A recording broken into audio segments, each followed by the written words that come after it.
Thank you. Good morning, everybody. We'll get started in 1 second. Attorney General Martha Coakley, I just want to note we have several members of the legislature here. They start session at 11 o'clock, so you may see some of them leaving. We're going to try and accommodate them and get started right away, but if they leave, that's the reason why. They've got important business across the street. I want to begin. Attorney General Martha Coakley. I want to acknowledge the folks who are behind me here. You're going to hear from State Senator Mark Montigny, who has been working on this matter for over 6 years now. House Judiciary Chairman Eugene O'Flaherty, who's agreed to be a co-sponsor on the House side. You will hear from Audrey Porter, who's an assistant director of My Life, My Choice, and has experience and will explain to you why this bill is so important. My friend and colleague Sam Sutter, who's the Bristol District Attorney and the president of the Mass District Attorneys Association. My other friend and colleague Dan Conley, who's the Suffolk District Attorney and who has been a leader in Boston with Commissioner Ed Davis and the T-Police and other police around this issue, and has a bill we're going to talk about that is an important companion to this, the Safe Harbor bill. Ed Davis, Boston Police Commissioner, and Rick Brown, who is the president of the State Police Association of Massachusetts. We also have with us in support of this bill today State Representative Byron Rushing, Representative Dan Winslow, Representative Kay Kahn, Representative Lori Ehrlich, Northborough Police Chief Mark Leahy, President of the Mass Chiefs of Police Association, New Bedford Police Chief Ron Teachman, Chelsea Police Chief Brian Keyes. Thank you, Brian. Brian Keyes. Loretta Lilios, who's assistant to District Attorney Jerry Leone, who's also in support of this bill. Wellesley Police Chief Terrence Cunningham. Lisa Goldblatt Grace from My Life, My Choice. Lori Myers, the president of Community Voices, and members of the Boston Human Trafficking Task Force, and Massachusetts Jobs for Justice, Edwin Argueta. I first of all want to thank Senator Montigny and Chairman O'Flaherty for being here today, but also for their tremendous work and our work going forward on this bill. As you can see, we have support from law enforcement, from victim advocates, from labor on an act relative to the commercial exploitation of people. Massachusetts is only one of 5 states that does not have a human trafficking felony bill, and it's about time that we change that. This bill will be an important first step to combat what is an egregious crime of human trafficking, both for sexual servitude and for labor. It is a public safety issue and it is a human rights issue, and this is an incredibly important first step.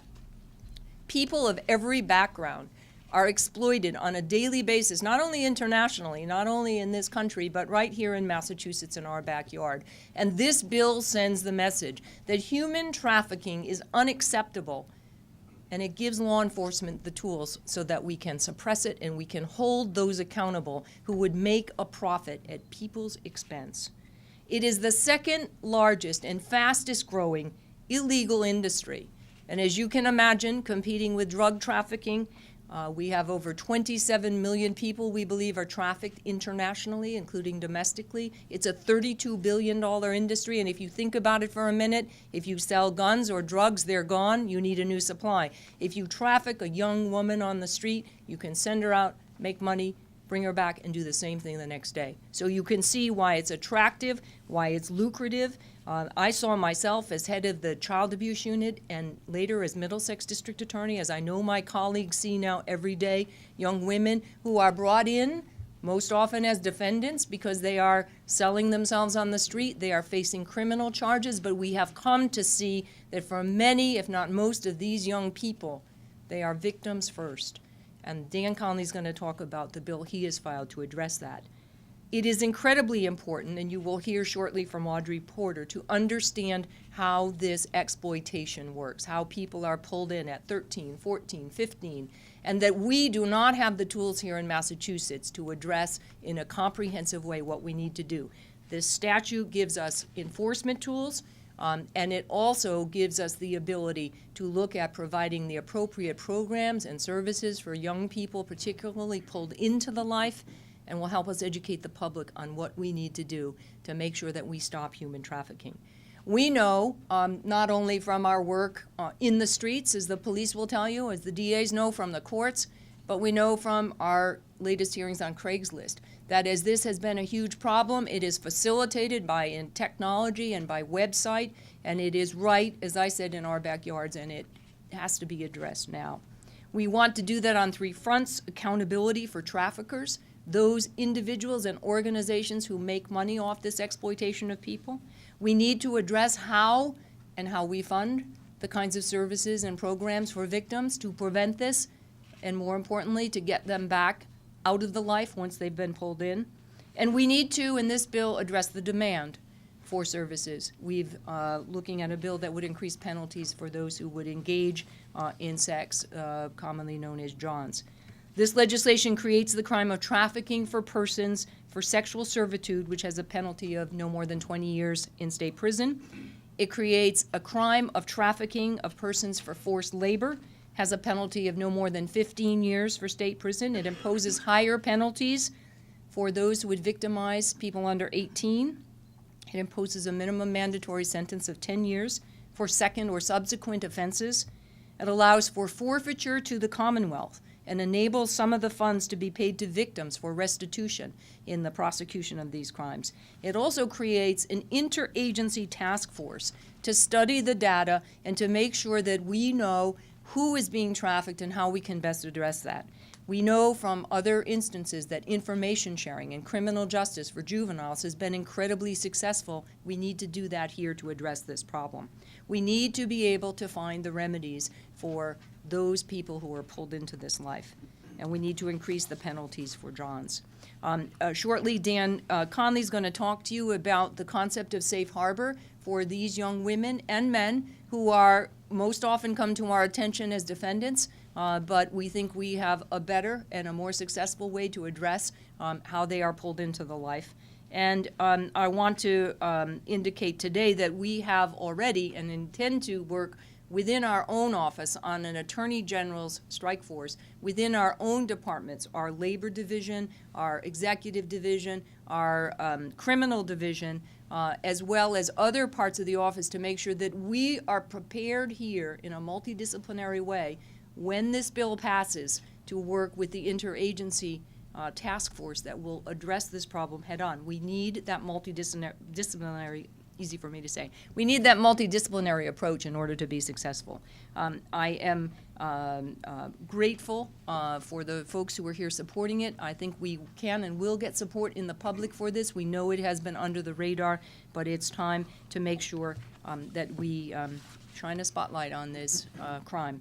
It's my pleasure now to introduce, again, a gentleman who's been working on this for over 6 years, addressing the issue, laying the foundation, I think, for today's ability to have the public recognize and have the legislature recognize that it's time to move forward on a bill that creates a felony for human trafficking.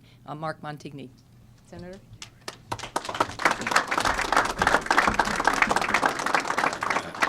Thank you. I know that folks from the media are used to us at the podium going back and forth, thanking each other before we actually say what we have to say, but I want to send that right back to the district attorney. 6 years ago, it's a long time, particularly when there are so many victims out there being exploited every day, but 6 years ago, when there were just a few of us that thought this was urgent, Martha Coakley was there, and I greatly appreciate it on a very personal level, Attorney General. The issue is difficult. We in society, if you think about it, in some ways, particularly through the movie world in Hollywood, we actually glorify the pimp and blame the prostitute, who is often the victim. And what I mean by that is, if you think about it, the pimp somehow is depicted as the person who is protecting this woman from the evils of her clients or the evils of the street. In many cases, first of all, how inaccurate that is, but in many cases, this victim has been trafficked, either domestically, literally tens of thousands every year, or internationally, again, thousands and thousands of victims taken from their country, passport confiscated, family back home threatened. They're given no choice, and it is absolutely modern day slavery, nothing less. In fact, one of the reasons that I feel so strongly that not enough has been done is the lack of understanding. It, as Martha said, it is below the radar screen because when you mention it to most people, they say slavery goes on somewhere else. That happens over there. When in fact it is happening here every day, and it isn't just sexual servitude. In the wealthy suburbs around this town, we've had some of the most egregious cases where people are literally held captive, and there's a source of pride in the neighborhood. I have Nanny so-and-so from some exotic country, and she doesn't speak the language, so she can't tell you that she is, and I stress she because it's usually women or children, are being held captive. And they are abused, and in many cases that includes rape, it includes being drugged, it includes torture. I hear this firsthand from law enforcement. We've heard it firsthand from victims. This is not exaggeration. In fact, at that first forum that the Attorney General was so kind to attend and so passionate in her participation, one of the victims said to us, it is actually a crime or a fate, and therefore a crime, worse than death because we have our spirit completely destroyed, and then we have to go out and do it again the next day for the monster who destroys our spirit. And then we have to, even if we are able to break away, we have to then go through the mundane things in life without any healing because the social service net isn't there, the housing net isn't there. So what I'm asking today, we do a lot of things on Beacon Hill. We have a very difficult budget to look at. We've already talked about lots of priorities for the year. The Senate did pass a very comprehensive bill, one of the most comprehensive bills in the country last year. I think this year with strong support, you see the House members here, they've been working just as diligently. I think we can get it done this year. And I think what people should recognize, and it should be printed and written about and talked about, the main reason why so many are still exploited is one, we don't have this law, but two, we don't have the awareness in the neighborhoods and the support with local law enforcement. We've had great support from the U.S. Attorney, the Justice Department, the FBI, all of the international organizations, but ultimately, most of the crimes occur at the local level. So if you don't have proper resources and training, and if people in the neighborhood don't know that that woman that's being exploited and forced into slavery and labor is in fact just that, a victim, it's not reported. If you look at every runaway on the streets as simply some delinquent child who made bad choices, then they continue to be exploited, and ultimately, in many cases, they die over time. You know, anybody who has dealt with victims knows. Let me conclude by saying that the folks that are doing this are some of the worst criminals that anybody behind me in uniform will encounter. And the Attorney General is correct. It's one of the most lucrative organized crimes in the country, and it's one of the most successful ways to launder money. Think about it. We already have very strict laws for selling guns and drugs, and we have law enforcement doing a great job taking those people off the streets. We don't have the kind of law for exploiting and selling and torturing and destroying and raping human beings. It's just mind-blowing to me.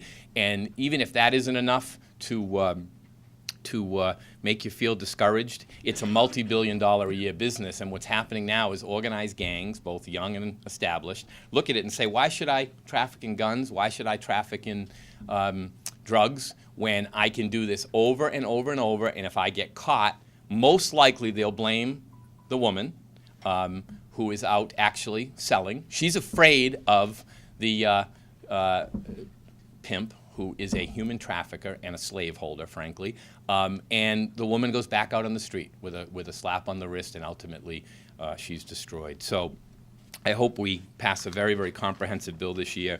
It isn't as easy as stronger penalties. That's certainly important, and we should put these folks in jail for a long, long, long time. But we also have to look at the victim as a whole person, and that means housing and human services and health care. It means working with T and U visas. In many cases, these women have been snatched from their country, brought back here. Their families have been threatened. And then again, as I said earlier, not only do we treat the woman or the child prostitute, and I'm stressing that. There is a lot of labor exploitation that should be talked about also. I'm stressing sexual servitude today.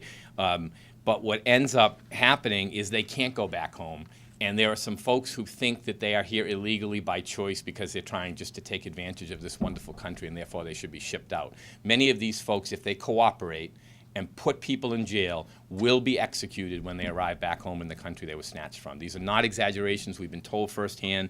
I'll close by an encounter I had. I was on a backpacking trip in Cambodia years ago and met with some folks that were doing great work on human trafficking. I expected them to tell me all of the things wrong in Cambodia, and they were very, very critical of the United States, saying, no, if we didn't have traffickers that were bringing folks to your country where they were just simply being treated as prostitutes, or we didn't have sex tourists that were coming over here, mainly from Europe, but also from the United States, and going home with no penalty, we wouldn't have the problem that we have. So I expected them to tell me how I could help and perhaps offer them some advice, and I got a lecture about what we should be doing here.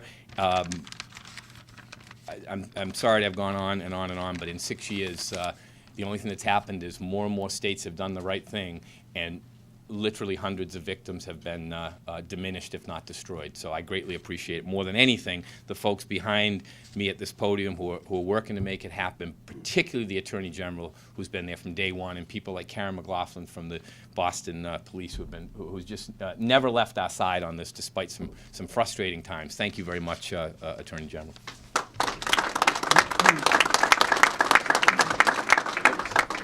I'm sorry, I wasn't looking at my heavy agenda here. I want to introduce my lead partner on this legislation on the House side, and that's the House Judiciary Chairman Eugene O'Flaherty.